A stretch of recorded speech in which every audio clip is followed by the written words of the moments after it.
The ramblings of a madman can be very dangerous, especially for those of you who listen. Triple Threat is for a mature audience only. It's time! It's time! It's Triple Threat! Triple Threat! What? Triple Threat is in effect. Suplex City, bitch! On the mothership. Welcome to another episode of Triple Threat. I am Big Daddy.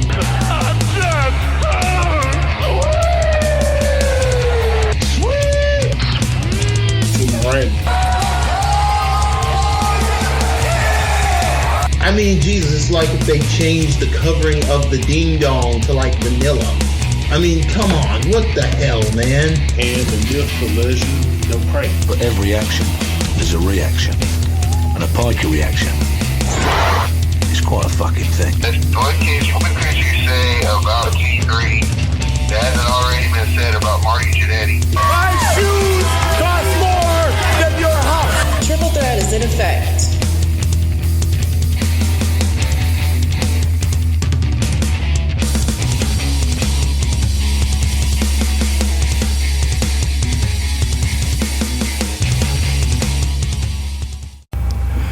Hello everyone and welcome to another episode of Triple Threat. I am your host Big Daddy STV, and on the Discord, the California Kid.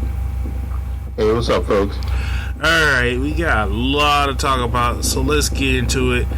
As you probably know, Paul Heyman and Eric Bischoff are back. Paul Heyman has become the new, I want to say direct, I forgot what was the special title they had for him, but he's over Raw now. Creative director, that's what it was.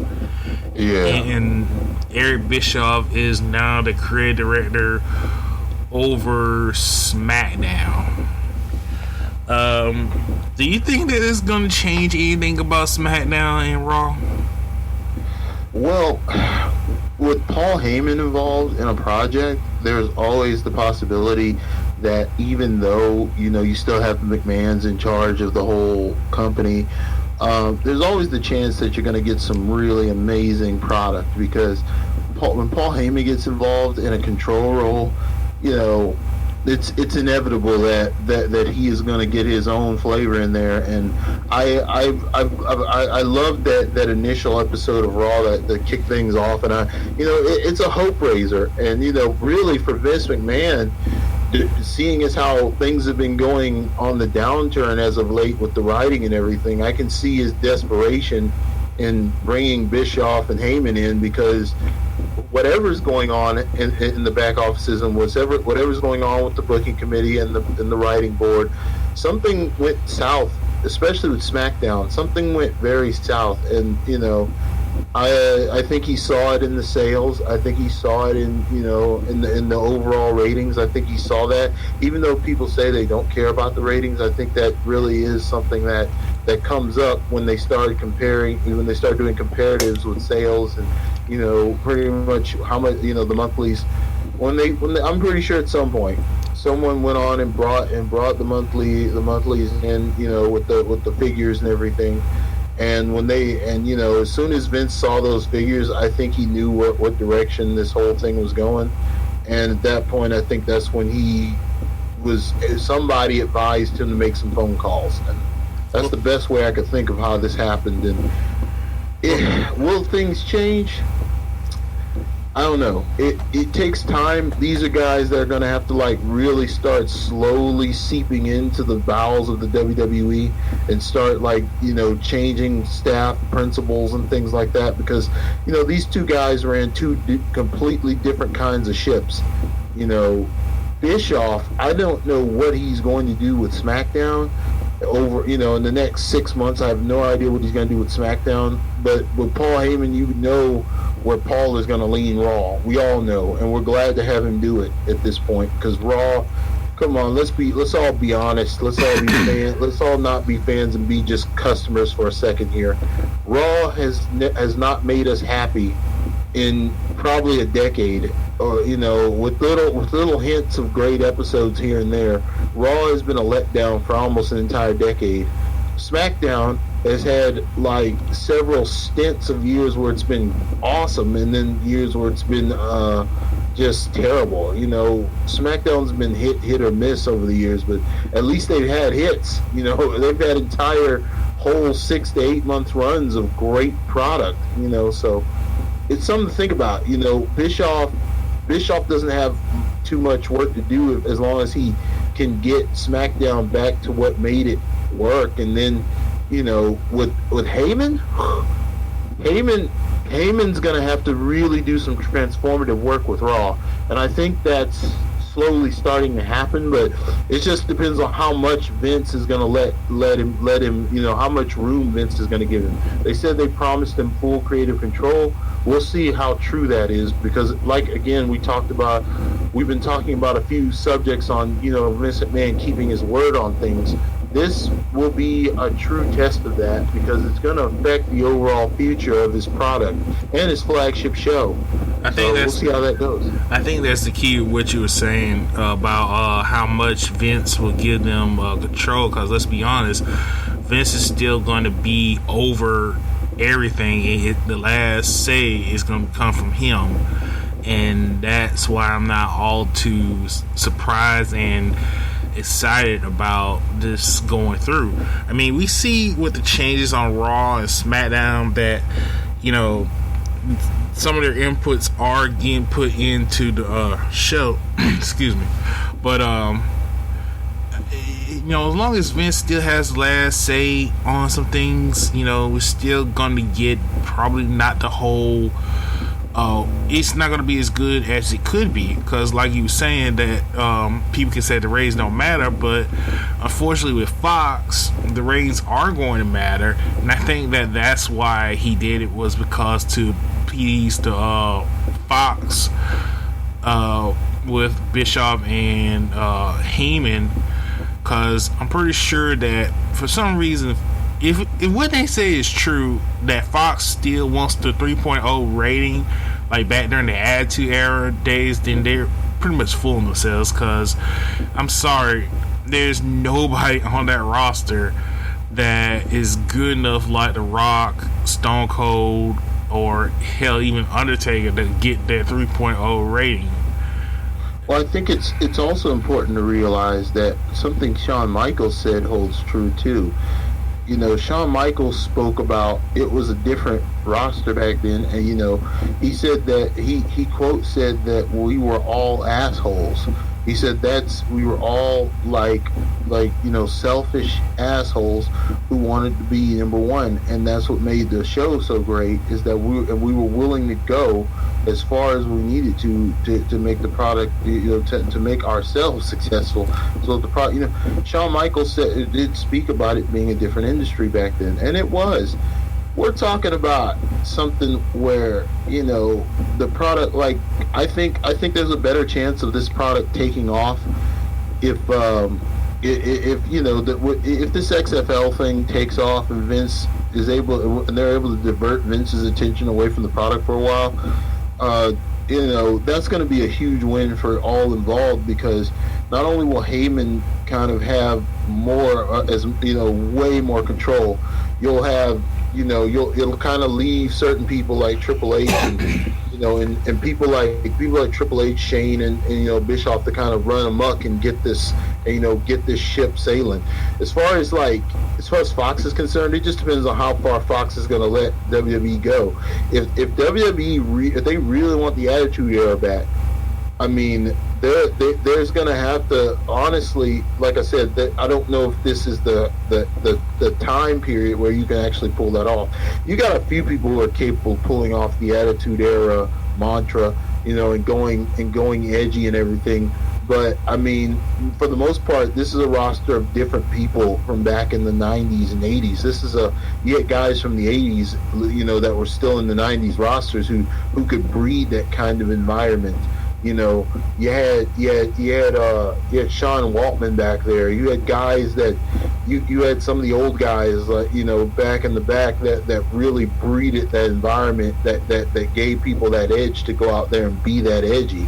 Now it's, you know, it's the PC era, and a lot of these people are do come from the indies, and they can get edgy, but it's not. It's never going to be Attitude Era edgy. It's going to be more indie edgy. Well, and I mean that's not a bad thing. Well, you do know that they said that they were going to do more TV-14 and a little bit more edgy, but you also got to take into consideration what Vince said over the conference call a few weeks ago, where he took shots at the owner of AEW because of the whole stint with Cody Rhodes and Ty Dillinger, where Cody got busted open, and he pretty much said that they weren't going back to having all the blood and the guts and all that because of how everybody was shot, and how Cody took that chair shot and it busted him open.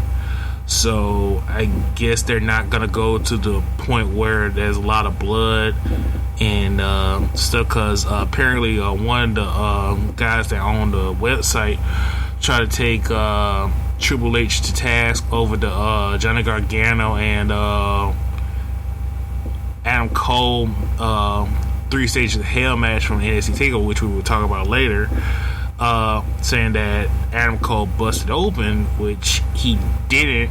No. He got scratched open from the table. You can see on the side of his bag, but as far as like, there was blood, yeah, but it was like little blood from him scraping the table when they fell through it. And luckily Triple H was able to handle that situation, tell the guy how much of a dumbass he was for bringing that up and trying to goat him into something that really wasn't there. But and here's the thing. This is the difference I'm talking about. It's just the fact that this was never an issue that was brought forth by the media before. Like, it was something that would be talked about as being gruesome or something, and they would never take anyone to task over it. They would condemn it, but they would never take you to task over it, so it was just left alone. The Attitude Era, that's the thing, when the company itself is not willing to go ahead and defy the media, that's when it's not going to be successful.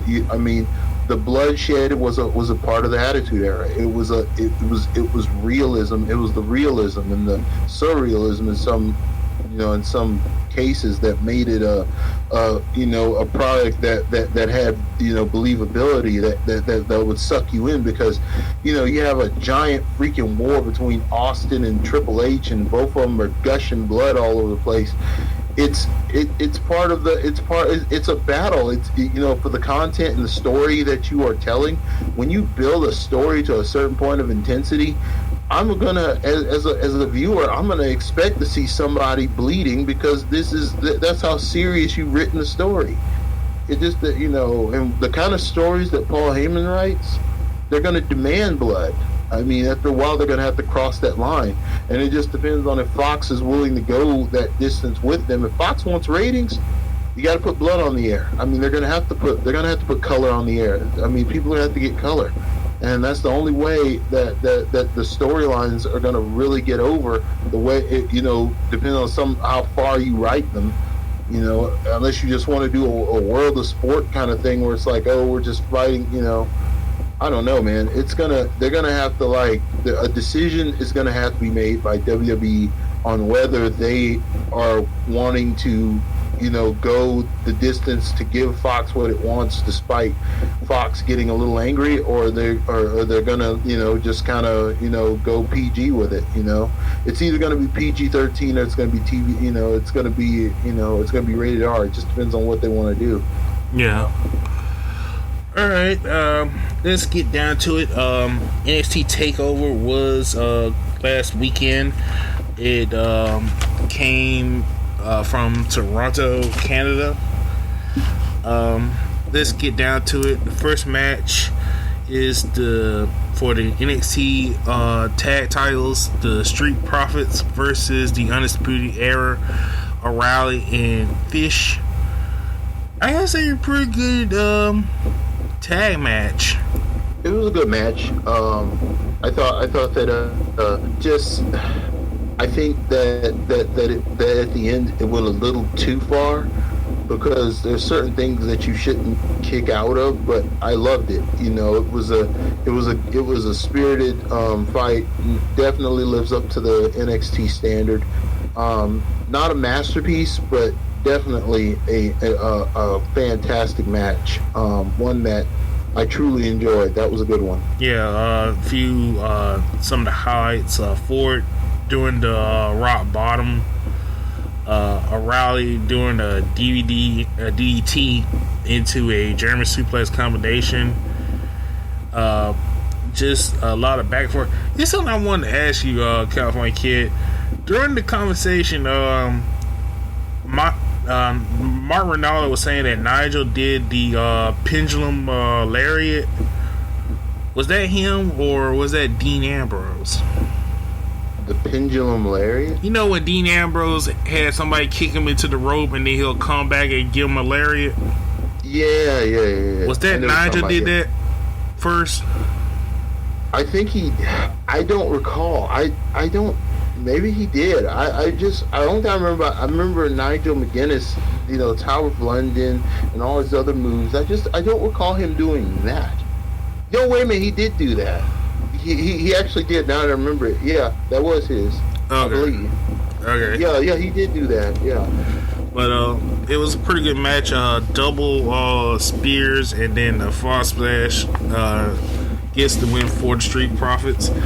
It was decisive too. The way they ended it, you know, it was very decisive, which is good. And you know, like I said, definitely a 7.9 for me. I gave it an 8 out of 10. Yeah. But speaking of Street Profits, how do you think they doing with this whole little things on Raw and SmackDown? The little segments.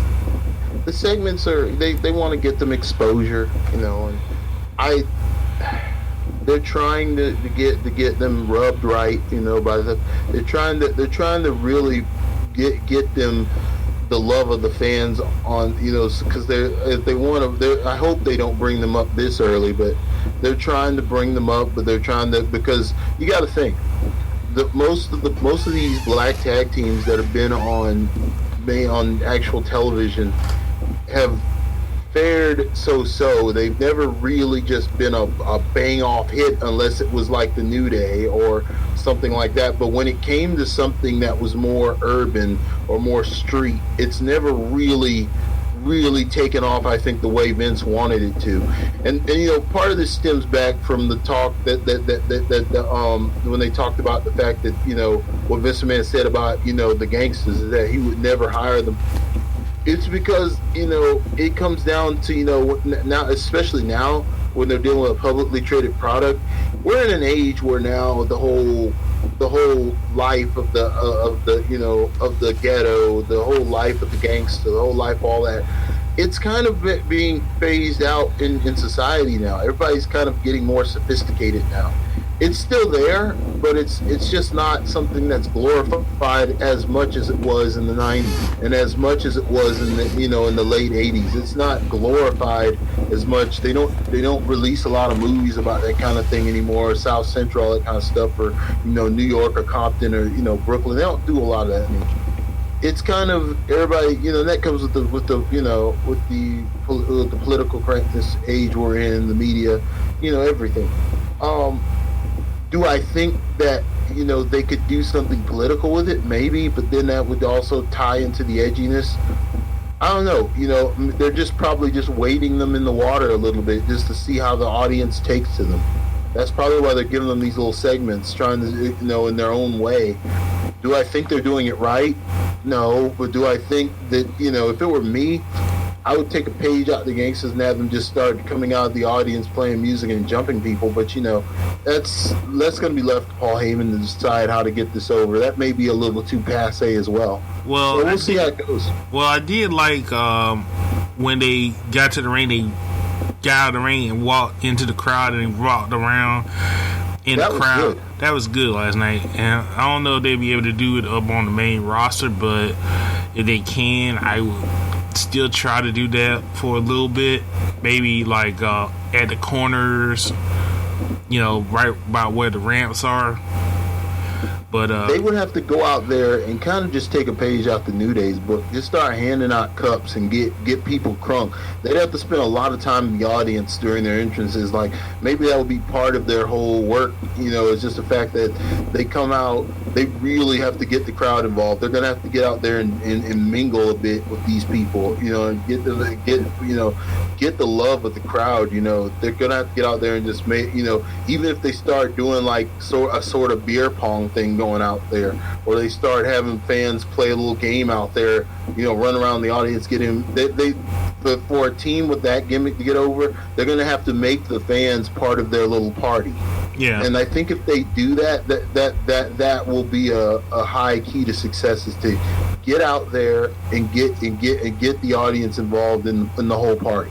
Don't just have your little private party like some of the other gimmicks have had down around the ring. They go around the ring. I mean, that's something that I thought that No Way Jose could have been even more successful with, is his old conga line. If they'd have kept that, if they'd have really invested in that could have done something. They could have done something with him, and I think they still can, but it's just going to take it's going to take some writer pitching a good feud with somebody, and it actually, and everybody actually getting invested. And then it's also going to take him maybe altering the way he finishes people off, but that's just another story, Yeah. So good on the Street Profits. Next match is Candice LeRae versus Io Shirai. I gotta say, Io Shirai is a total badass as a heel. I like her. I like her. I definitely like this whole heel turn by Io Shirai and the whole craziness in the theme song and all that. Very good match, very brutal match. Candice LeRae can take a beating. Yeah, I really was surprised at how far they took this thing. It really went. At first, I was a little bit like, "Oh my God, this is gonna be maybe a 6 or or 5 or something." No, they came out with it, and I truly enjoyed it. Candice LeRae is one tough chick, man. And I was glad to see her get out there and really show what she's got, and the moves were excellent, and they pulled off some good stuff. I really enjoyed seeing this one. Yeah, Io putting a suplex on her on the announce table. Io doing a kind of reverse 619 where Candice was on the outside, still inside the ring. Then Candice doing a tope to the outside, turning it into DDT. Very good back and forth match, and the winner is Io Shirai with the submission. I forgot what it was called, but it was very good submission. So now with Io Shirai heel, I'm wondering how they're gonna do this with her and Baszler. Well, I just remembered the submission though. Like I remember why I gave this match a 7.3. The thing about it is that it's this was definitely a mistake on the side of commentary as well as Io herself. When knowing the names of the moves can be crucial, because for people, especially in the age when MMA is in UFC or in the market, and people know the names of these moves, it's kind of important to make sure you know your move names. That was not a Koji clutch that she executed at the end. The Koji clutch, as we know, is used by Kojima and Fred Yehi and people like that. Oh yeah, they did call it the Koji clutch. That was not the Koji clutch. That was, and they're shouting it. That was not the Koji clutch. That was the spider lock. That was called like the spider lock, and it's a move used by some Joshi wrestler I can't remember at the moment, but it was a spider lock. But then she changed it from the spider lock to some kind of head scissor. I don't know what it was she locked in at the end. But first she had the spider lock on, and then she changed it to something else. And at the end, I mean, it was a good submission. It just was not a Koji clutch. That's not the Koji clutch. Absolutely not. But like I said, very good match. And while we at, let's talk about this for a minute. We'll get off NXT TakeOver for a minute. We need to talk about this. While we were off the air, there was an incident on Raw where they had the Fatal 4-Way. It was Naomi, Natalya, Alexa Bliss, and I forgot who else was in there. And the crowd booed the hell out of the match, which upset Alexa Bliss. She went online and she pretty much said that the fans were disrespectful about it. Do you have any thoughts about that? I mean, go ahead. It's hard to say. I mean, my thing is this, again, going back to me talking about, the product and everything, it's not always the performers either. Sometimes you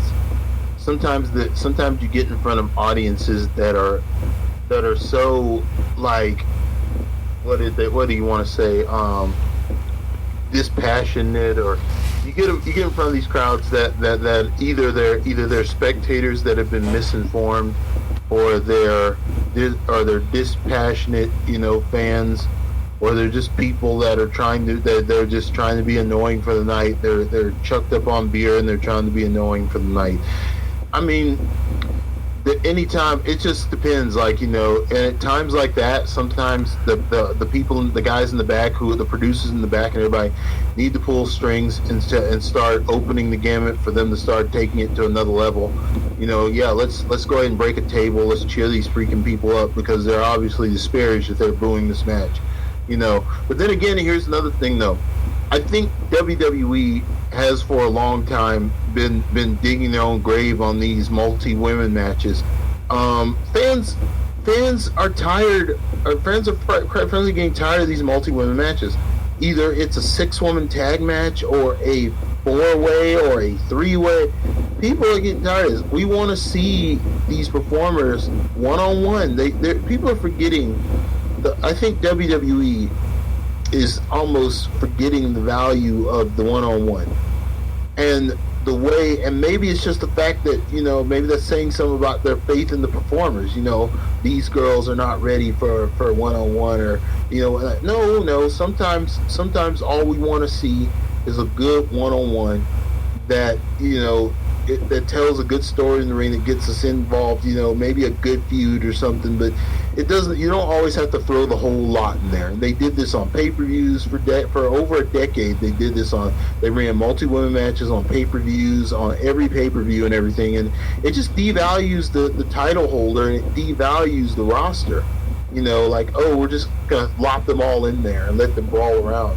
We don't really get to see their skill, how it's like I said, it's like a performance arts sport. It's like if you're doing like the wushu championships, and we're not doing singles.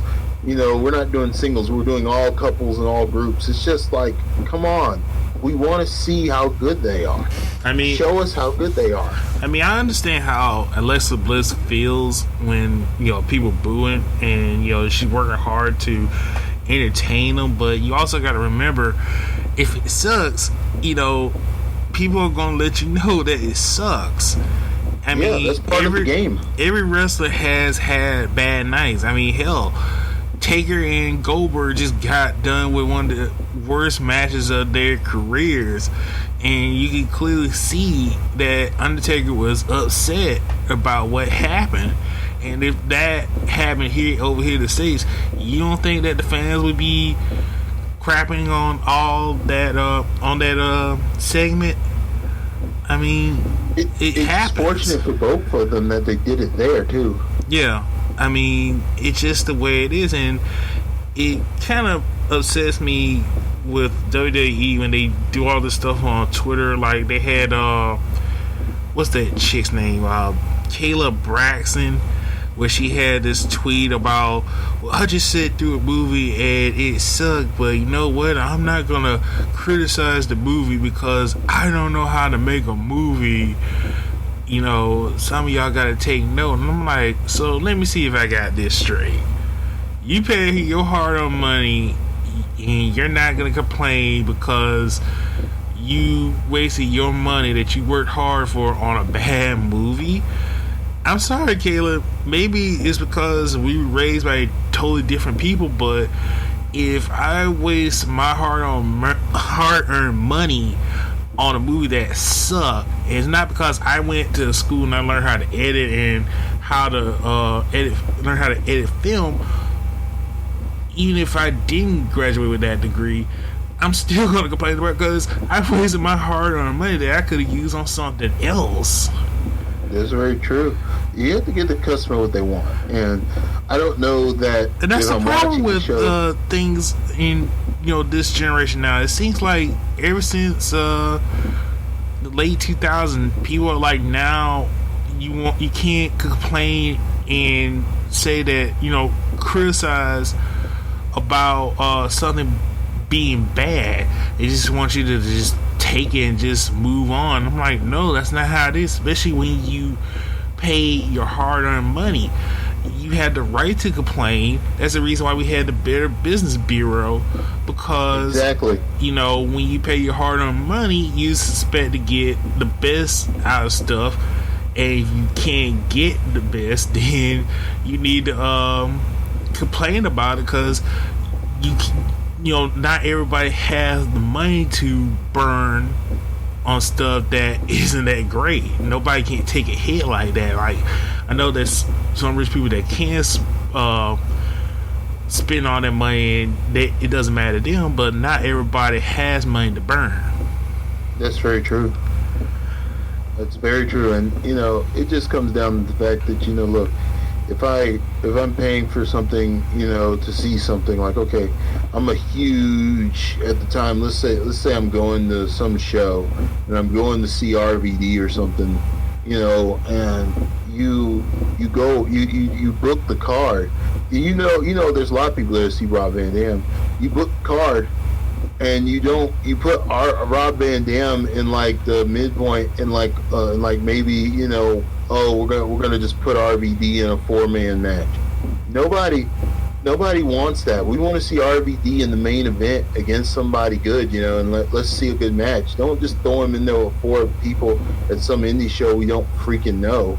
You know what I mean? Like, let's give the audience what they want. We're gonna boo it because we may only get like maybe 3 minutes of actual Rob Van Dam action. Especially if you put him in a tag match, we're only gonna get like maybe 8 minutes of Rob Van Dam, and everybody's gonna be pissed. That's what I'm talking about. That kind of stuff. That's what a booker needs to start thinking about. It's just the fact that, look, am I giving my customers what they want? Yeah, WWE really needs to go back and learn that the customer, you need to satisfy the customer if you want good ratings, and long as they don't go overboard with it. Alexa just needs to learn how to just deal with it. I mean, I know that it sucks when you put your body online and nobody is trying to say that she doesn't do the best that she can, but at the same time, you got to remember that the customer, you got to please the customers, and long as they don't go overboard and do a lot of crazy shenanigans, you just got to deal with it. I've always thought Alexa Bliss is really talented. Like, she can execute a lot of awesome moves and stuff like that. I think her execution's good. I think she's a good worker. It's just the fact that I feel like she can only really work her best with certain people because of her size. I think some of her best work comes out when people, especially some of the bigger girls who actually can kind of compensate for that size, are good enough workers to get in there and measure, especially when she goes for head scissor takedowns and stuff. That takes a lot of skill to measure with a shorter opponent like that, to be able to execute. It's difficult. And I think that Alexa Bliss can execute just about any of that, but the fact that her dancing partners have to be just as good or better to really pull the best out of that match. And that's what I'm saying. I don't think Alexa Bliss deserves any boos whatsoever. I just think that, she has to understand and be tough enough to just, move on past that and just keep putting product out. Yeah. You can't sit up and whine to the public about it, Yeah. That's not going to do any good. You can't just get on Twitter and hope that the people who booed you are listening. I mean, that's just a naive thought. Just forget it. Just move on. Yeah. Well, we'll talk about Elizabeth a little bit later on. Right now, let's get back to the card of TakeOver.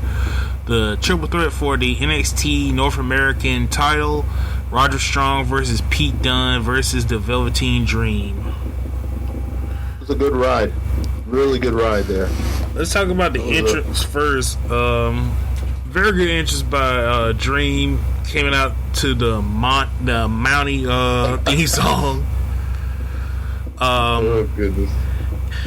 And having the Toronto Raptor dancers dance before his entrance.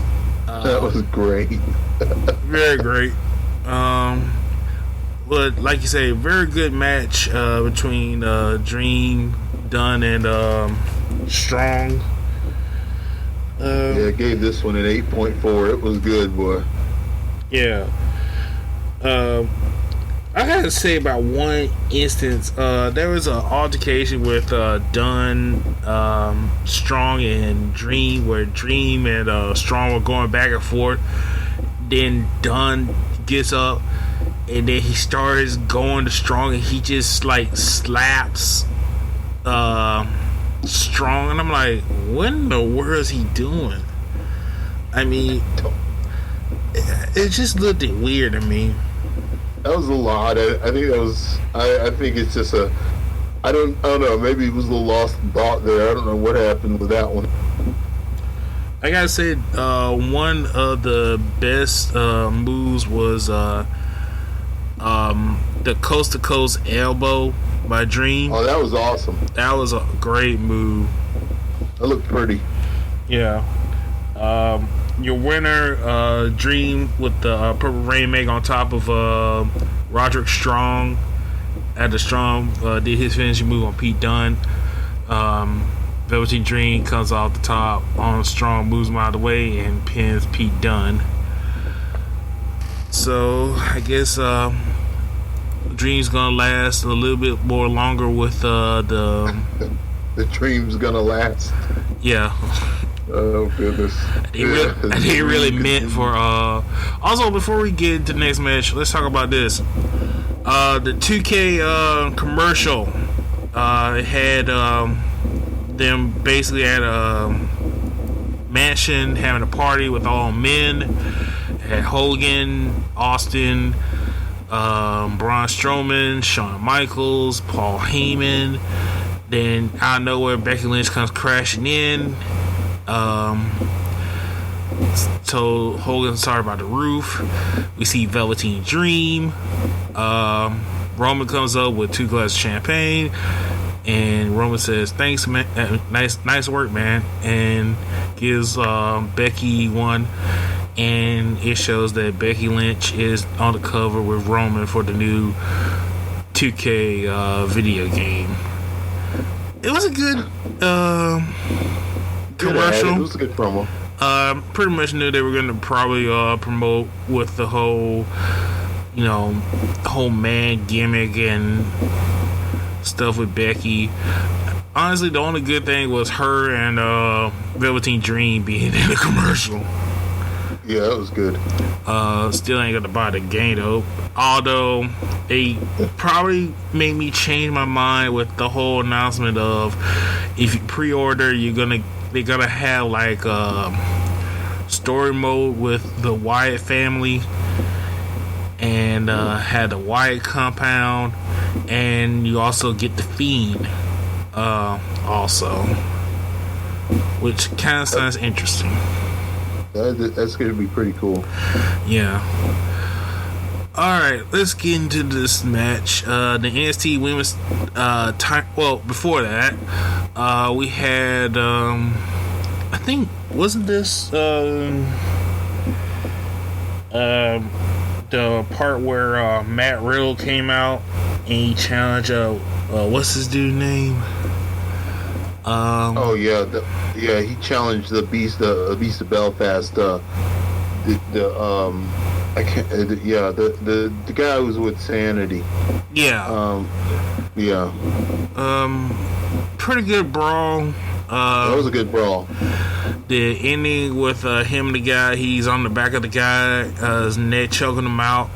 Then the guy ran off the ledge with one of the security guards through a table. I gotta say, Matt Riddle don't give a fuck, dog. This whole mess with him and Goldberg is going all the rails. Unfortunately, we talked about it on the last episode, but unfortunately, due to technical difficulties, we couldn't air it. But Jesus Christ, this whole thing. I mean, he's picking fights with Goldberg. He picking fights with Jericho. And Jericho's just pretty much laying waste to him. He's threatening Jericho to kicking his ass. Jesus, but WWE knew what they were getting when they were getting Matt Riddle, man. It's like I said. I think they do need to have a talk with him, maybe a wrestler court where they just kind of bring him down a little bit. Like, look, man, you can calm down, It's like, bro, you need to calm down, like, for real. I think there's certain things that you just don't do. You can call people out on stuff and everything, but at the same time, you just have to remember, man, this industry, you could end up in the same locker room with these guys, and there's a shoot coming, especially them old guys like Jericho, Goldberg, and these guys, they're, like I said, especially some of the old boys who hear you talking that mess, they will freaking turn on you.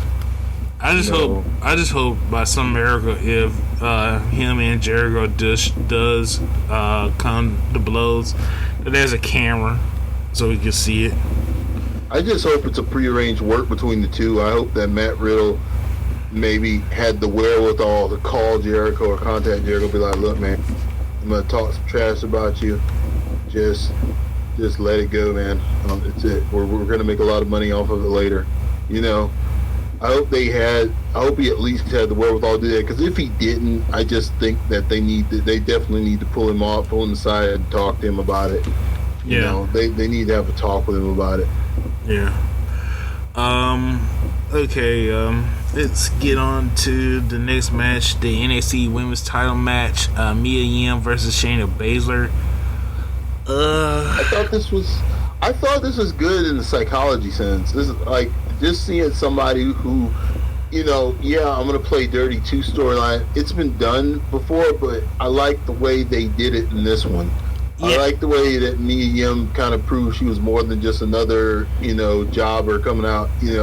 She came out there and she pulled out every stop to kind of shut down Shayna Baszler. And it was really good. I think it was good for playing an injury angle. I think it was really good. It was good, and I agree with you about the whole fighting dirty too. It's just that it started off real slow, and it took a while for it to get going. But it just feels like this match was missing something, and it needed more. It was missing a big, like most times these matches, these women's title matches are really, really awesome. This match needed one big spot. This match needed a massive spot.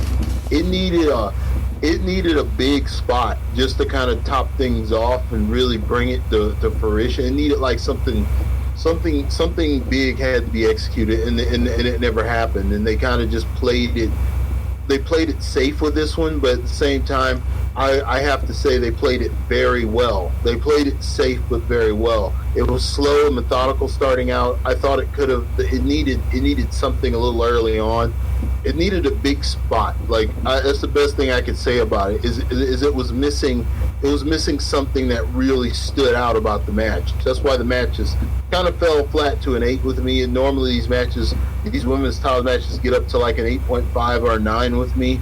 But man, this one needed something. I agree with you. This one did need something. It was missing some kind of seasoning. Not taking anything away from Mia Yim or Shayna Baszler. It was still a good match, but it still needed something to get it over with. Shayna Baszler wins with she couldn't get her finisher on, so she had to use her legs, and it was good to know she had another. I think I would have teased that a little bit more. It was a Curry Fuda clutch. Yeah, I would have liked. And she turned it into a triangle submission with her knees, which was a great move.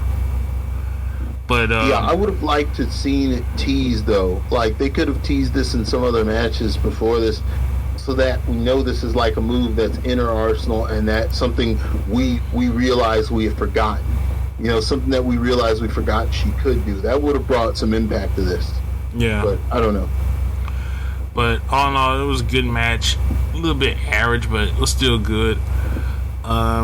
Next match is the 2 out of 3 falls match for the NXT title. Johnny Gargano versus Adam Cole. Gotta say, I like Johnny's ring attire, making him look like the Wolverine. Yeah, that was good. That was pretty cool. Yeah. I gotta say, this was pretty much a great match between both men. Night Sunset Driver during the regular match. First of all, it was a regular wrestling match. Adam Cole getting frustrated, gets the chair, was acting like he was going to hit Gargano with the chair. Then Johnny gets the chair, the ref tells him you get disqualified, and Johnny, knowing that this is 3 stages of hell, says he doesn't give a fuck and starts waiting on Adam Cole, which gives Adam Cole the first pinfall. Then they go to the street fight, which they go out into the crowd. Johnny stopping taking a selfie and use the fans to collect the cup to beat up on Adam Cole. They go back all around, and then they go to the back to the side and destroy the barricade from the reverse side. That was good. Then they get back into the ring. Then Johnny sets up a chair in the corner, and then Johnny does like a human dart into the chair in the corner, and then puts him into the crossface and gets the win. And then the third stage, which was picked by William Regal, was a no escape cage match with weapons all around, barbed wire. This was pretty much excellent. They went back and forth. They kept using chairs and what was kendo sticks. The Canadian pulled out all the knives. The Canadian destroyer from the top rope and from the ladder. Then the end where Johnny set up the 2 chairs. He gets barbed wire from the top of the cage. Goes up on top with Adam Cole. Both fling each other to through the table. Adam Cole had enough strength to cover Gargano, and your winner and still champion Adam Cole. I'll say this: the first stage of this was not just it was well wrestled. I mean, this was everything you would expect. I mean, when you look at the way they worked that first stage, it was beautifully wrestled. You couldn't. I mean, that was just some damn good wrestling. Wow, that was pretty much the whole textbook on how to wrestle there. That was good. And Then they gave us a great, like Johnny, the psychology of going ahead and assaulting with the chair to get a head start, to have full control going into the second stage. That was just a smart move, and it was well played all the way through. I thought it was really good.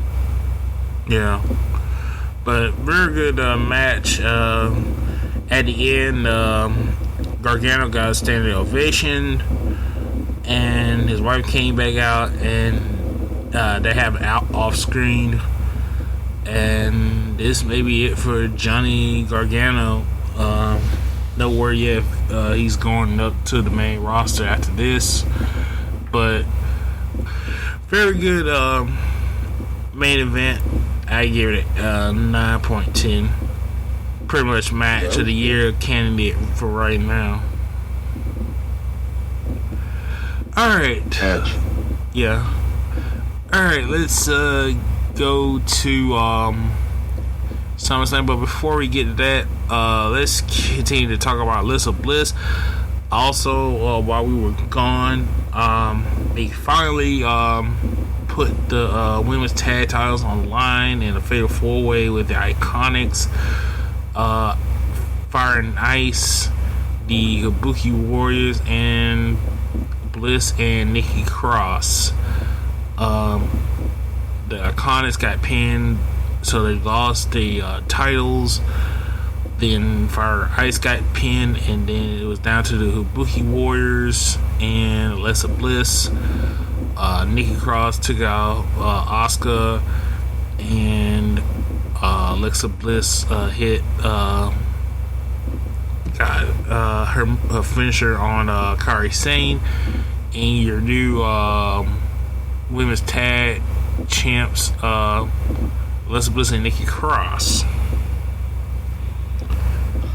I don't know where they're going with this, but I mean, you know, like I said, we'll see. I didn't know where they were going with it. I still don't know where they're going with this.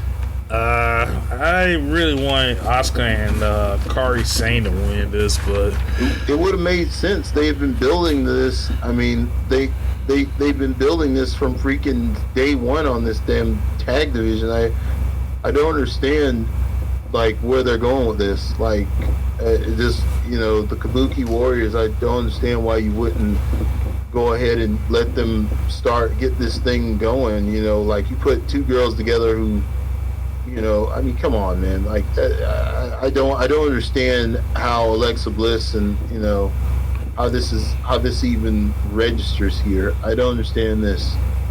Like, there's no story to this, you know. Yeah, I glad that Nikki got her first title, but I mean, like you said, there's no story to this. I mean, I'm glad that it's they're trying to repackage Nikki. I mean, do you think like the start of them trying to repackage her, or, you know? I mean, I'm trying to figure out why they would even team those two and why they would do this. It's like, I mean, for what I can gather, at first it seemed like they were going to do the whole, you know, Alexa's a friend and then she's going to betray her again. And now they doing the whole, well, they're still friends and they're tag champs. So I guess they're going to stick with this for a while. Hopefully they do a feud with the Kabuki Warriors. But like we said before, they already pretty much misusing these tag titles like they do the men's tag titles. So you know, it is what it is. I don't know what they're gonna go with Cross and Bliss, but I just know that Asuka and Kairi deserve a hell of a lot better. I just don't see how you would story this. Like, how is Nikki Cross going to be like her friend? It just doesn't go with anything they've written up to that character up to this point. It doesn't go with anything they've written for this character up to this point. Nikki Cross was breeded to either be with Sanity or by herself. That's just the character they wrote. She's crazy. That's the whole point. She's supposed to be a crazy loner. Like, she's supposed to be a powerful warrior that could win the main title if she wanted to. That's the character that I was getting from the way starting out. You know, able to go one-on-one with Asuka and take her the distance. Able to, you know, she's. I don't know what they're doing now. I have no clue. You put the Kabuki Warriors. You don't put the titles on them. Why not? They're two of your most over people, or at least your most believable people, you know, in the women's division. I don't understand that. I'm lost. Yeah. That's why, you know, that's why ratings are going down. Decisions like this. You know, nobody cares about seeing a team with Nikki Cross and Alexa Bliss. And you know, the only thing that could ever come of a story like that, if Alexa Bliss betrays Nikki Cross, is just the fact that, okay, Alexa Bliss would have to be completely stupid to betray a psychopath. Because here's the thing. If you want to portray Alexa Bliss as a complete idiot who betrays a psychopath and then she ends up getting her ass kicked, that's fine. I mean, oh, hooray for you, but are you going to portray it right? You know? No, they're not, because they're not committed to going all the way Attitude Era. Yeah. So there you go. Well, brought this up because in the pre-show with SummerSlam, they had a match with the Iconics. They beat the Iconics, and they did have a match with the Kabuki Warriors again and beat them again. So I don't know what they're gonna do with these two, but like I said, Kari and Asuka deserve a hell of a lot better. As far I think they do. Hell, they could have left it on the Iconics for it. I mean, if they were gonna do this, they could have just left the belts on the damn Iconics. As far as anything on the post show that mattered, nothing really. Let's see. Drew Gallagher retains his title against Oni Lorcan. And one thing about the Buddy Murphy and Apollo Crews match we want to talk about is the whole storyline with Roman getting run over and all the unfortunate accidents happening to Roman Reigns. Where Roman was about to talk about his SummerSlam opponent, and he got pinned down by a scalpel and some crates. Luckily, Roman wasn't hurt, but still, Roman, you just got had a scalpel and a bunch of crates thrown down on you, dude. At least act like you hurt or something. You just gets up and walks away, and I'm like, really, man? Where's the cell? Yeah, where was the selling? And then on Raw, he almost got ran over. His car got hit. He finally settled for that. And then on SmackDown, he goes up to Buddy Murphy, and Murphy pretty much tells him that Rowan was the man that did it.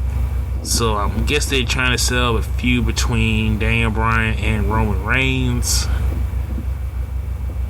I'm kind of intrigued, but they really kind of mess up this whole storyline from the beginning. Yeah.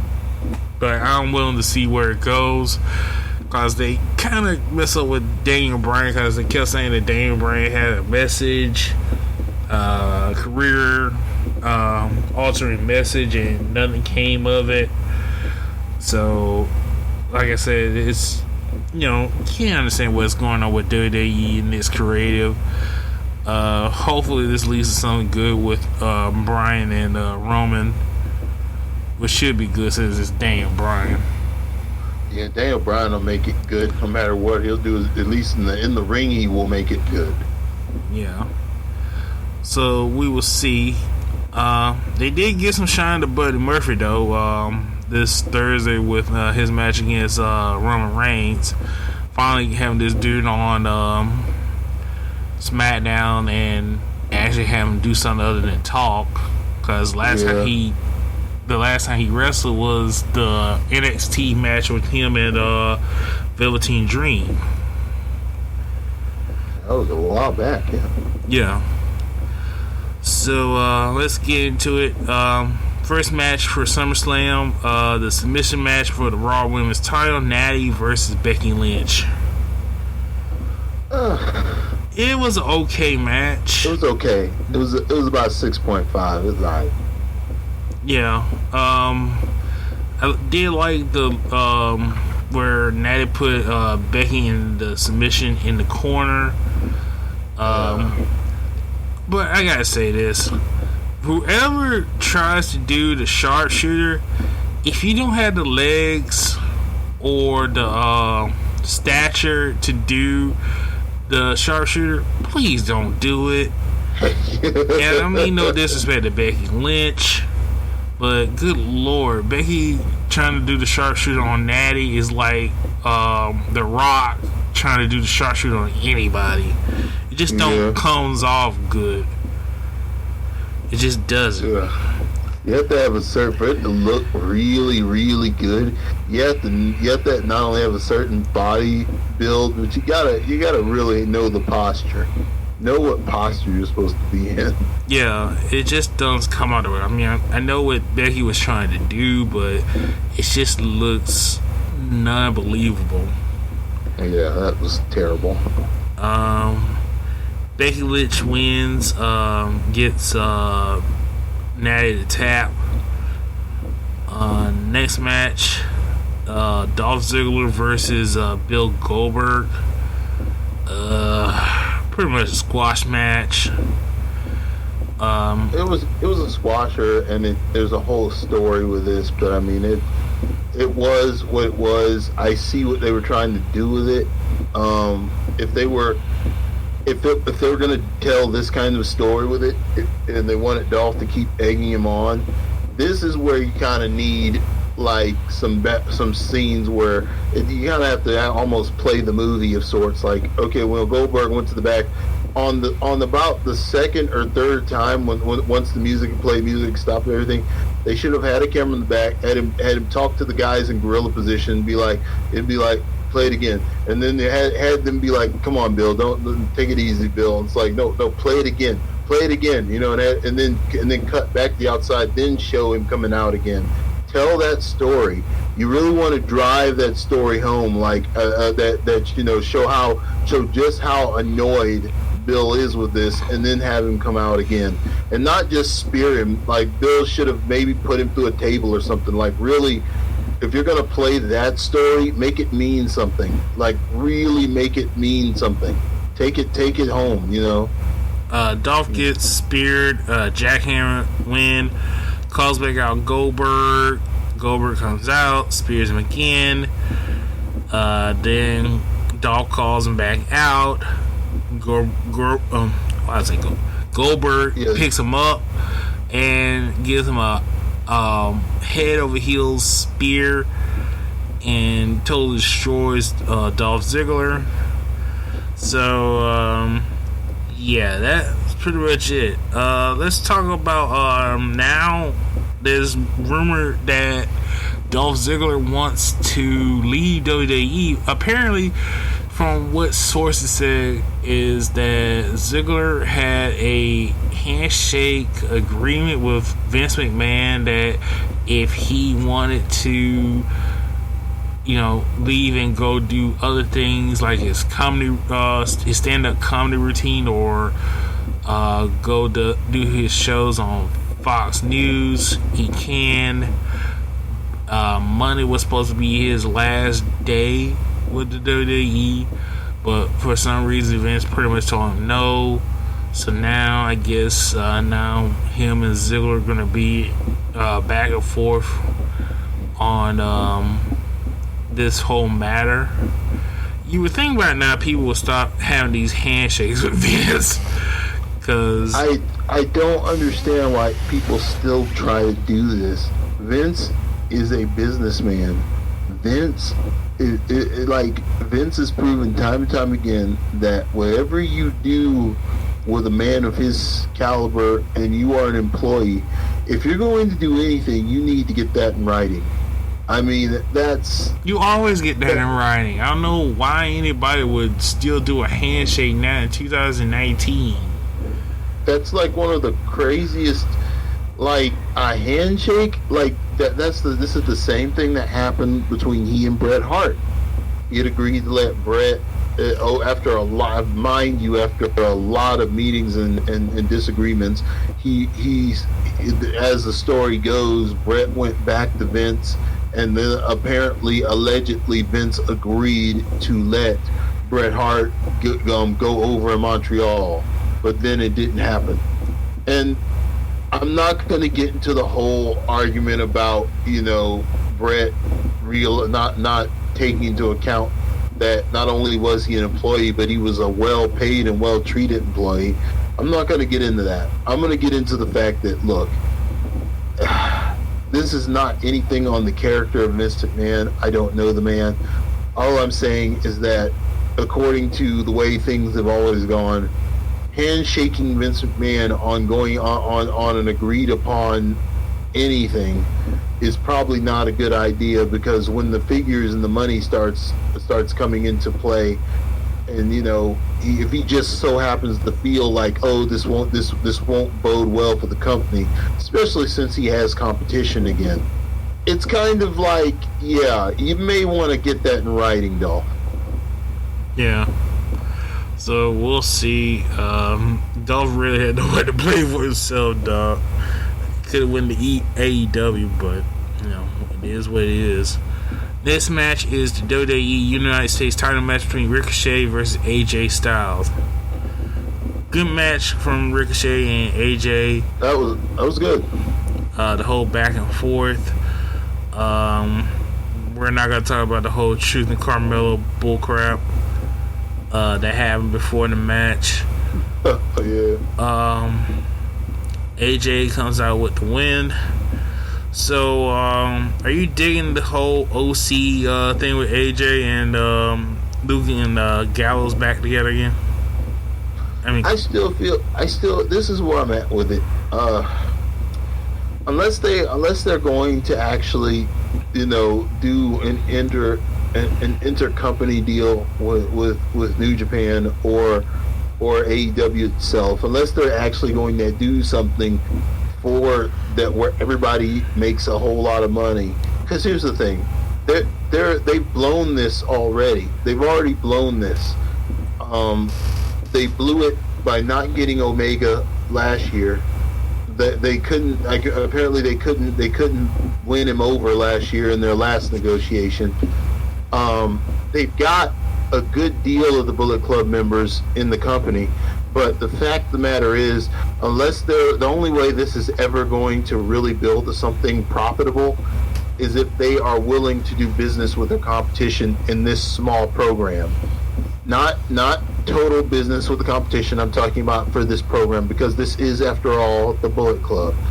Unless they have Finn, they have a lot of pieces to this puzzle, and New Japan has a lot of pieces to this puzzle, and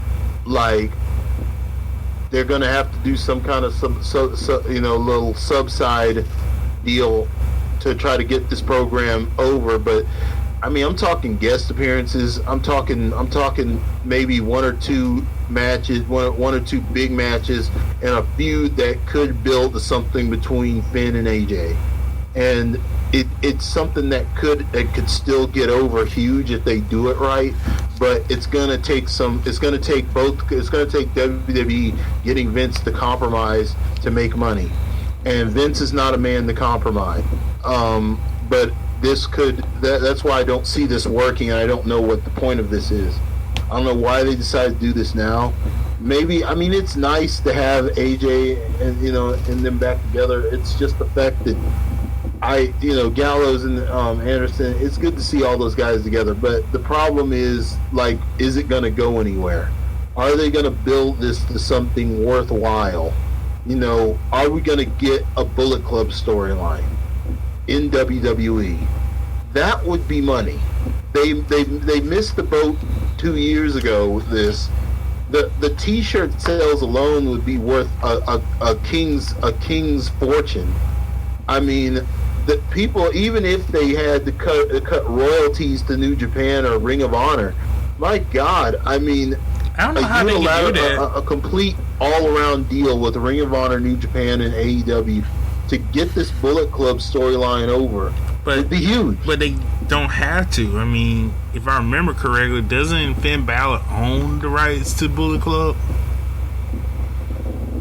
He does, but I don't know.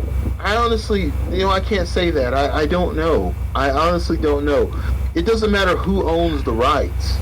The problem is, can they come to a profitable decision for all parties involved to get a really good Bullet Club storyline over, in a WrestleMania storyline build, maybe. Like, can we get AJ Styles versus Finn Balor for total control, for like world domination? Bullet Club, we bring all the Bullet Club together, including people in other companies, just for guest appearances, for God's sake, and get this thing over. Like, where are we going with this OC thing? Are we actually going to build anything, is what I'm asking. Or are we just putting them out there like that? It doesn't make any sense if we're not going to build something. Well, it's a waste of time and money. Well, hopefully they do something with it. Hopefully they add Finn to the group and use them like they should have had the first time. But I had to admit, those shirts are nice. I wanted to get me one. I probably It's a get nice one later. shirt. It's good for. I'm sorry. It's good for T-shirt sales. It's good for T-shirt sales. I think it's a good gimmick. It's just the fact that is anyone in creative or the company seeing the amount of money that could be made? We're talking tens of millions of dollars that could be made in net profit, off of an actual program, that centers around the Bullet Club. Yeah. It's crazy. It's just a loss of money to me. We're leaving a lot of money on the table. Yeah, they always do that. Alright, we're going to the next match. Is a SmackDown Women's title match between Ember Moon and Bayley. This was a train wreck. I don't know if they just didn't have enough time to get to know each other, or maybe they just don't have chemistry and they need to find it. I'm not sure what happened in this thing, and God help me, I love Ember Moon, but my goodness, they just didn't have it. Like, it was the responsibility really falls on Bayley, because she is the one that I would say would be the one I would depend on for getting this thing called. But ultimately, has Bayley ever been good at calling matches herself? We don't know. I haven't noticed her being too much of a ring general as much as I see her as a superb performer. But both women are superb. There's excellent performers. This just was not a good run for them. They needed some more time to get this one to work. I don't know whether they just didn't have it on this one. I don't know where it was, but it wasn't there. Yeah, this match was missing a lot, and things just seemed off between the two. They just did the belly off the top rope, no eclipse from Ember Moon. Not one of the best match from both women. Like you said, they could have built something more better, but because of the rewrites and the short amount of time that they have, I think kind of affected the match. Bayley wins with the belly off the top. Could have been better. And let me interject here. Here's the thing.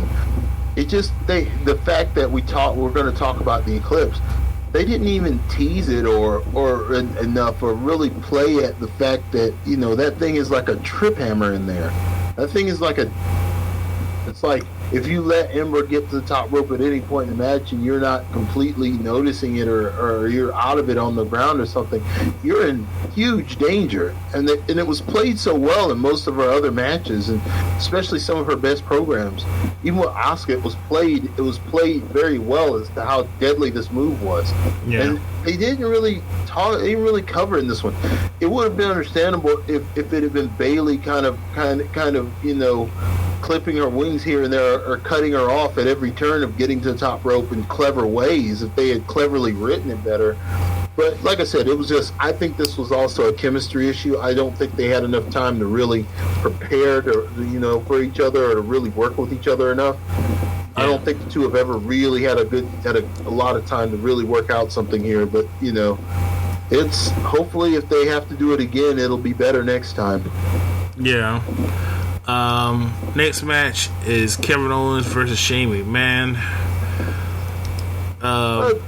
Better than what I was expecting, but it was okay match. Honestly, I'm getting sick and tired of Shane right now. They've overplayed him. They've overused him. Shane is better in increments. You guys need to understand this. Like, WWE is forgetting Shane McMahon is awesome in increments. He's not just better in increments, in small increments. He is awesome in small increments. But when you try to run him as a full-time performer like this, he goes stale really quick, WWE. Yeah. Lord. And good Lord, Corey Graves with these hits are what did he say? Was it ruthless or he said that lethal? He's a lethal strike. I'm like, really, Corey? I know you gotta sell the damn thing, but Jesus Christ, Corey, I agree. He's trying to get my good Corey. There's a better choice of words, but this match shouldn't happen because it's obvious they're trying to do Austin versus McMahon again, and every time they try to do it with somebody else, it just falls flat. It just, look, this, if they were willing to take it to, like, okay, this would work if they let Paul Heyman book this, write this match down to the T. If they give no limits and they go total ECW bloody freaking massacre, this would have been great. This is Kevin Owens' wheelhouse. Beating up Shane McMahon would probably be one of the, if they did it right. They didn't have to put Elias in it. That was a mistake. They could have just ran this as an angry wrestler going to beat this guy up, and Shane could have pulled it. This could have easily been Shane versus Angle, in another way if they had just if they had planned this differently. This could have been, and they pushed it. They really pushed the envelope on this one. This could have gone way better. I just think there was a lot that needed to be changed with this one. This had to be done completely different for it to really be successful. It needed to be planned differently. And good Lord, can we please get something else for Elias? I mean, this dude has been misused from day one. Good Lord.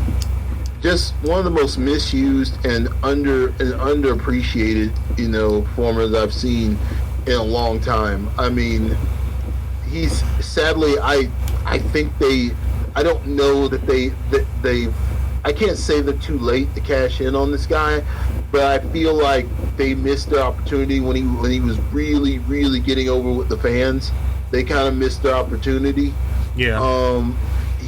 This guy should have been in the main event last year. Yeah. And it's sad that they kind of just slept on this guy. I mean, he was getting over. I used to look forward to hearing him diss people in his songs. It was great. And they made him, they kind of went the comedy route with him, but I thought that I saw something a little bit better. He was definitely the kind, him going against Corbin, that could have been money, but they just kind of made him a comical jobber when he could have been Corbin's worst enemy, and it could have helped Baron Corbin.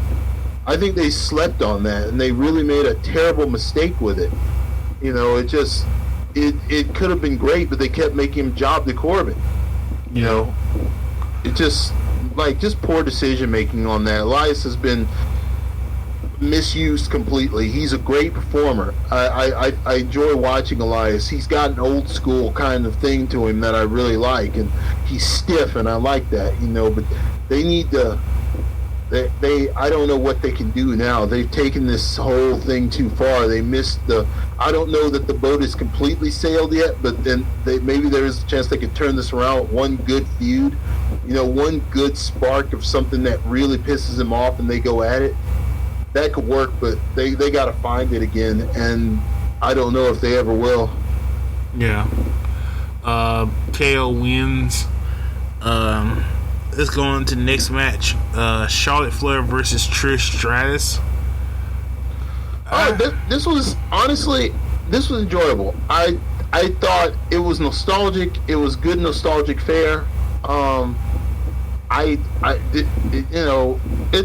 It's everything you want for a goodbye match. In Toronto. I mean, WWE is obviously going to run it the way they're going to run it.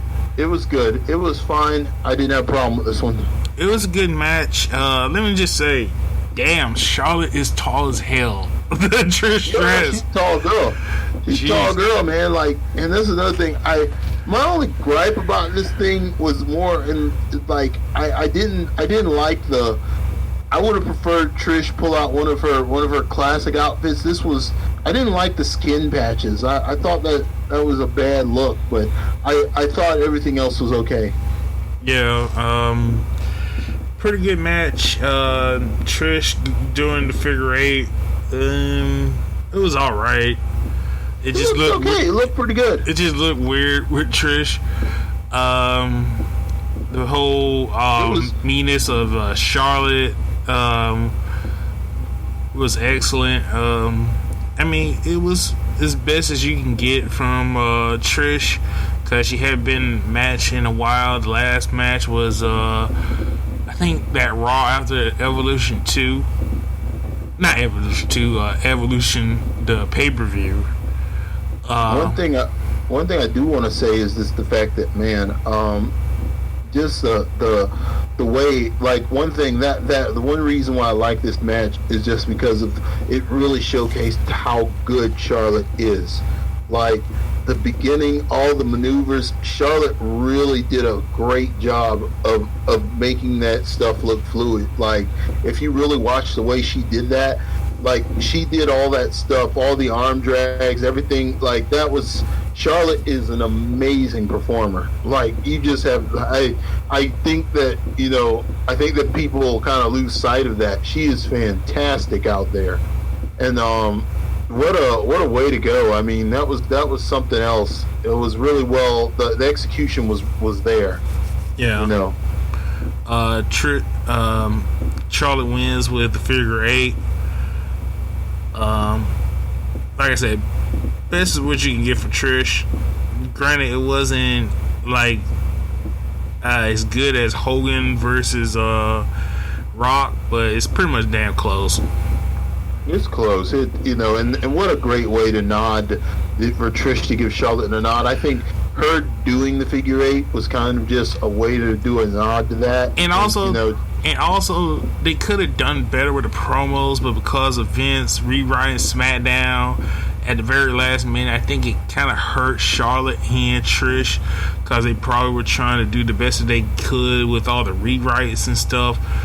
But they could have built this matchup stronger than it was, instead of having to do it within 3 weeks and having to deal with all the rewrites.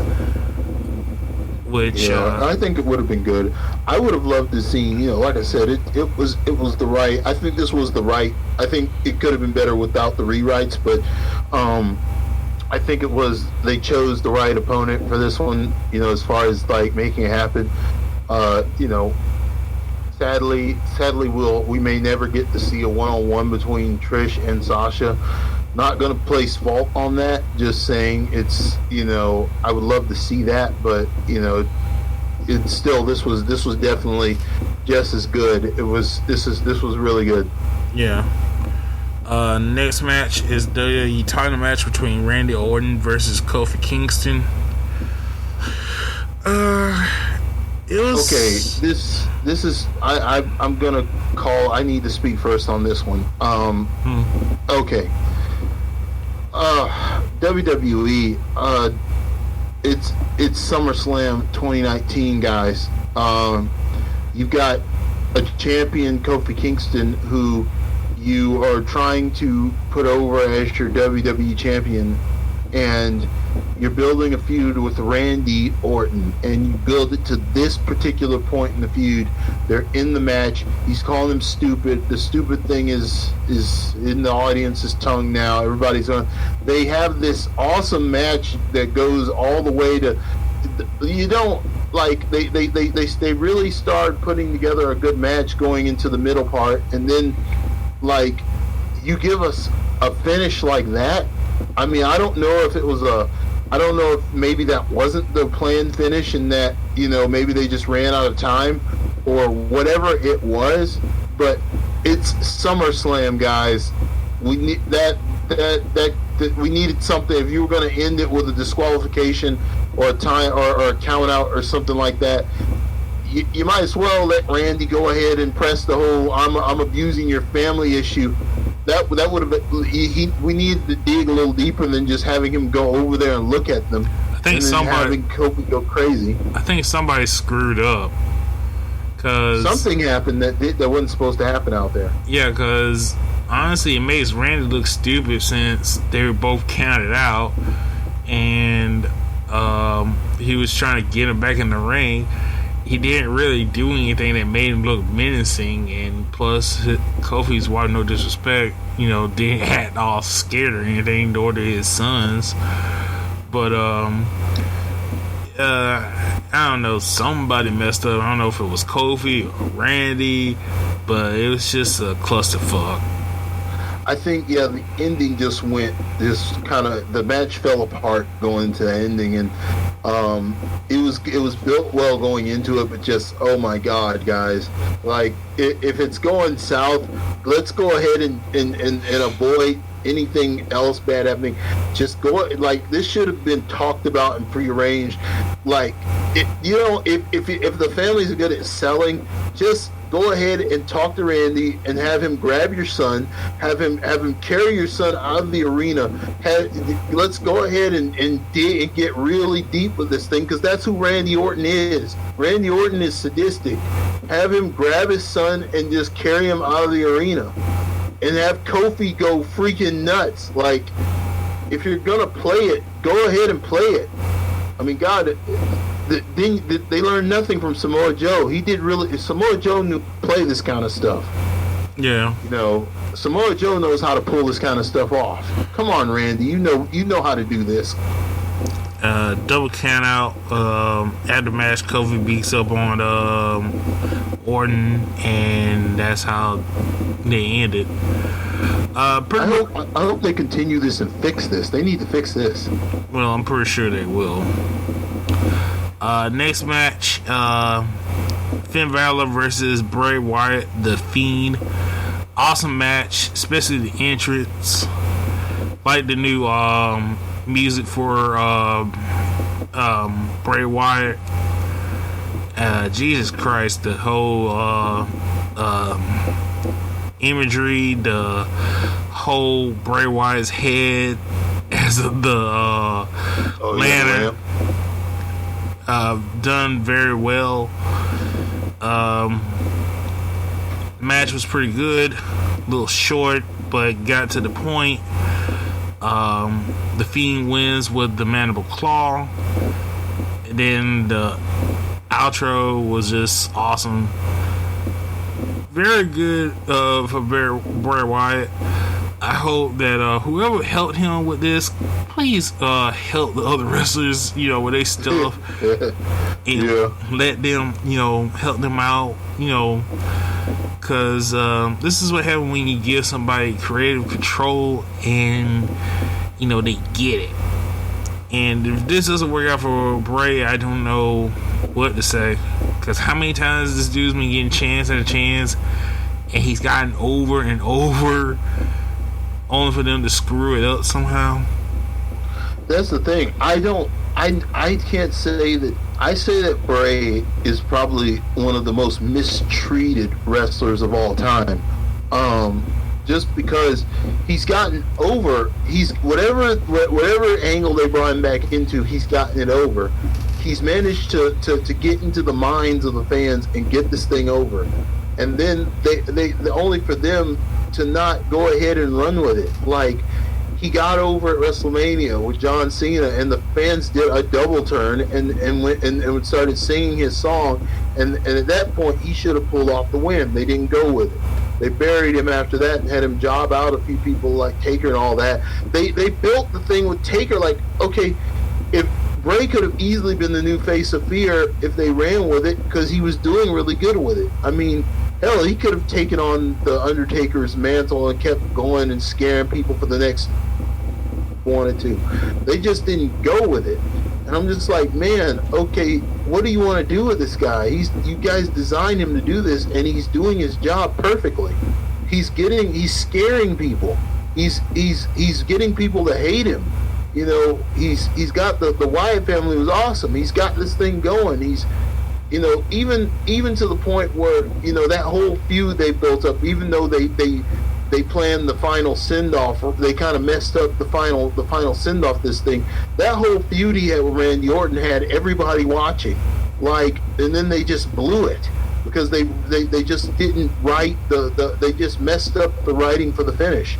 It's just kind of like, come on, guys, you guys are like failing Bray. The company has failed him and done him a great disservice, and I hope that they are since they're doing this again, they're giving him another shot. I hope they're willing to go the distance with this one, because this is a good one. This is another good one. I mean, the Firefly Funhouse was genius. I mean, I don't know, man. I don't know what these people want from him. Well, let's just hope for Bray say that it works out, because like we said, it's a good gimmick and it gotten over. Let's just hope that, you know, Vince and them don't screw it up again. Yeah, because when you have organizations complaining that the gimmick is too scary, because I saw some news story come out where they're talking about this, the gimmick was considered too scary. No, that's great. Run it. You guys need to take advantage of that. That means that you have the kids scared. It's too scary. When the kids are scared, you've got a character that will definitely invite the kind of heat that you're looking for. Jesus, here we go again. Alright, the final match is the WWE Universal title match between Seth Rollins versus Brock Lesnar. What would you say about it? It's a good match, you know, the back and forth between Seth and Brock, with the German suplexes and Seth landing and countering, and the whole story with his ribs and all. It was a great match, but I just didn't understand the finish. I mean, you did all this to show how Seth, you know, you take the title off of Seth at with the Money in the Bank, only for Brock to lose it back within a month. It just doesn't make any sense. It just seems more like a waste of Money in the Bank now because of that. I mean, I would at least try this on for at least 2 more pay-per-views, but then again, depending on, you know, how much they get, how many times Brock is going to show up, you know, they couldn't do that. It just seemed like a waste to me. And plus, here's my thing. And plus, I got problems with Rollins. I mean, dude has pretty much killed his whole momentum. And I'm not saying it's all his fault. It's half his, half WWE Creative's fault. Especially with all the stuff that he's been saying. Like, you know, he complained about how the fans were jealous of him and Becky, saying that they hate him because he's dating Becky Lynch. Which, listen, I like Becky Lynch. I think she's sexy as hell, but come on, Seth, you really think that people are complaining about you because you're dating Becky Lynch? No, it's people complaining because creative team have totally screwed up your character. I mean, the fans built you up. You know, they were cheering for you. You were the most over person. Instead of putting the title on you, they decided to, well, we can use you and Dean to get over Rollins again and put the title on Rollins and just use you and Dean as a human shield to try to keep people from booing Rollins again, like they worked the last time. And it not only killed Dean, but it killed your push as well. It's why your whole interaction with Dean wasn't really that good. It's one of the pieces of why that didn't work out, and it's what Dean was trying to say when he did the whole Chris Jericho podcast. Yeah. And you know, now they talking about they want to make Seth cool to the fans. I'm like, first of all, you're not making them cool by having him interact with Becky, because not only is screwing up his character, you're screwing up Becky's character, because if she's supposed to be the female kind of Stone Cold Steve Austin, you know, she's pretty much a loner, you know, because Austin didn't have anybody. DTA don't trust anybody, you know, and you know, made Seth look a little bit like a bitch, and it just ruined both of their characters. And all I can say is that Seth really needs to just take some time off of Twitter and stop with the whole putting his foot in his mouth, and he just needs to try to focus on, I mean, like I'm trying to say, you keep putting him against people that isn't helping him build his character. I mean, the whole thing with Corbin was a complete utter waste of time. That was a waste of time. It didn't help him get him over as champion. Nobody really wanted to see Corbin in the main event. I mean, the only thing that got him over at the end was him doing the end of days to Becky Lynch. It just didn't help Seth. Just like Lacey Evans facing Becky didn't help Becky. You need strong competitors. Hence why, you know, a lot of people are griping on the way they treat Asuka, because you know, Becky needs strong competitors other than Lacey to keep her momentum going. Her momentum's pretty much died down, and now it's at the point where she really does need Ronda to come back, because her momentum is slowly but surely slowing down. And the same thing with Seth. He needs a strong competitor to keep his momentum going. And I would rather it would have been with AJ than Corbin, because it would have made more sense. But now it seems like they are going to do him and AJ again. But they wasted a couple of months with this whole Baron Corbin bullcrap. So I don't know. It's just, you know, Seth. They just keep trying to get Corbin over, and it. Like I said, they missed it with Elias. That was their way. That was their way to get him over. They missed it. Well, they missed it quite a few times, but yeah, that was a way. I'm never interested when Corbin's involved. I hate to say that, but I'm just not. The AJ probably the smarter way to go, and hopefully this will build to something exciting. Seth. Yeah, I agree with you. Character is just like damaged because they keep mixing in this. Seth and Becky should have nothing to do with each other on the air. I mean, that's just, or even like just that should be a personal thing. It shouldn't even be on Twitter. Like I said, I don't know what they're trying to do here, but you know, Seth, my God, man. So.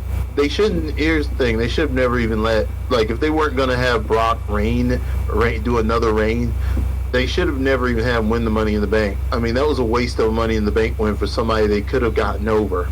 You know, somebody new could have taken the stage with that Money in the Bank. they kind of blew that. So yeah, they give the title back to Seth because they realized, oh God, we screwed up. This guy that Vince keeps paying all this money to come back is not committed to our company, and we need to put the title back on Seth because Seth's going to be here. Well, hello, wake up. It's a new day, okay? Thank you.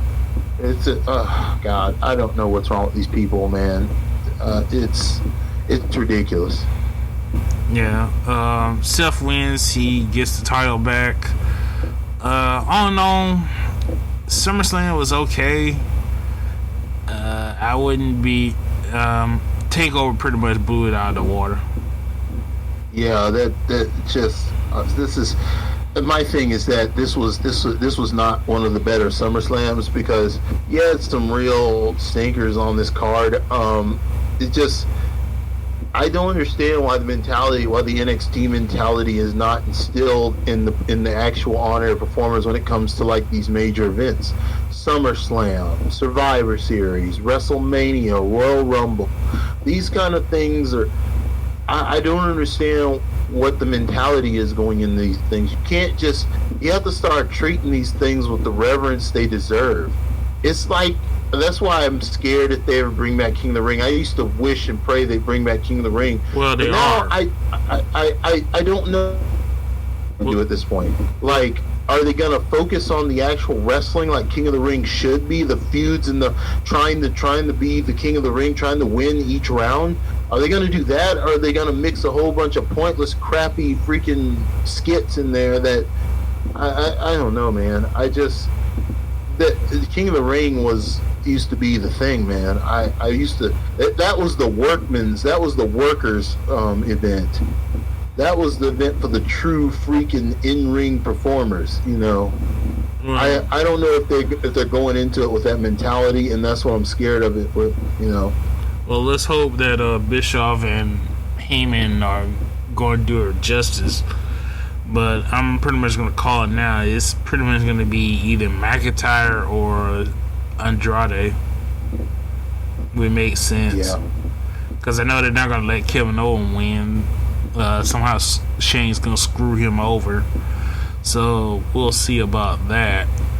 Most likely it'll be McIntyre. Yeah. Honestly, I would rather be seeing Andrade. Because Drew would be too obvious. Yeah, you're right. I love Andrade. Yeah, I love watching him. I'd love to see him win it. That'd be actually be pretty cool. Yeah, but let's talk about this right quick. So Raw after SummerSlam, we had Natty in the ring, arm in the sling. Out comes Sasha Banks. She gets in the ring. She hugs Natty. She looks like she's about to go get a microphone. Next thing you know, she starts beating the crap out of Natty.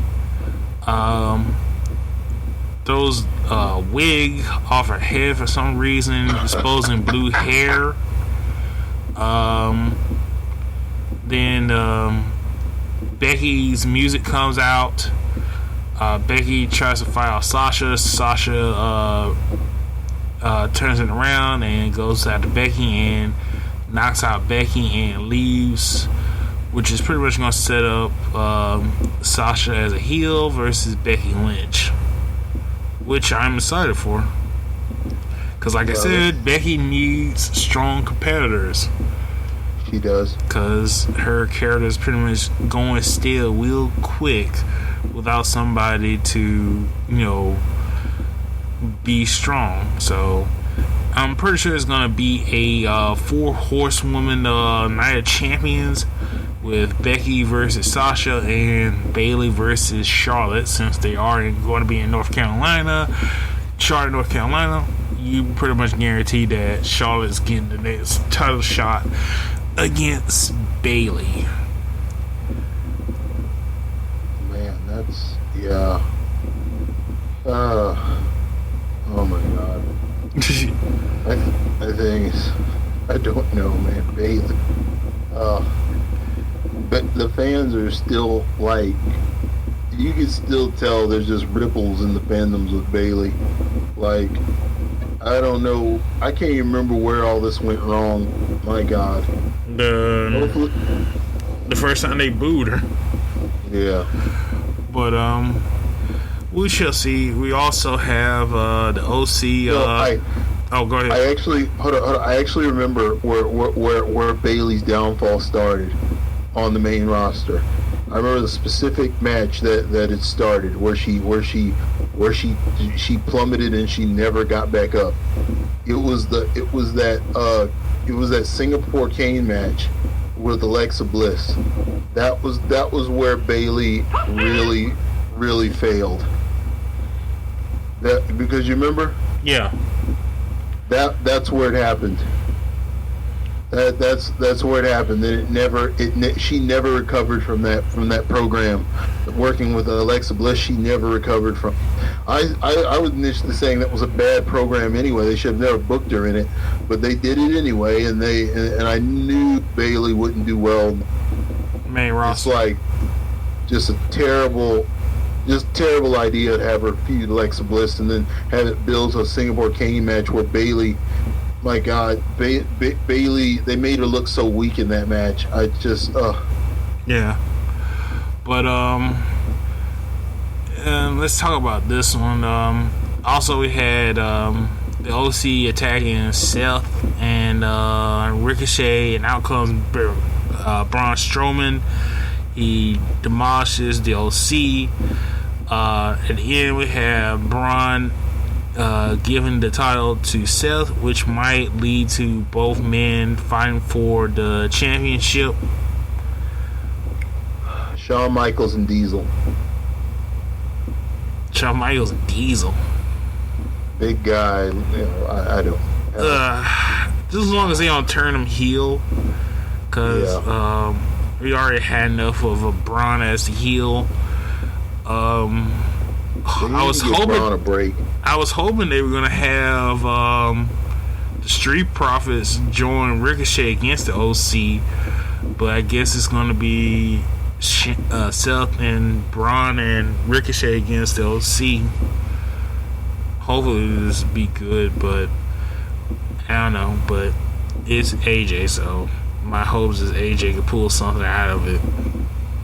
Yeah. Jesus. This is either going to they're either gonna pull magic out the hat here, or they're gonna pull disaster. Yeah. Well, I guess we'll end it there. That's it for this episode of Triple Threat. I'd like to thank the California Kid. Hey man, it's been always a pleasure. Yeah, man. Please like, subscribe, download from your favorite podcast, Apple Podcasts, Google Podcasts, Stitcher, and please tell a friend. And definitely subscribe, folks. Good times. Yeah, and thank you for all the people that subscribe to us and leave comments. And we will see you guys later. Definitely. Check y'all later.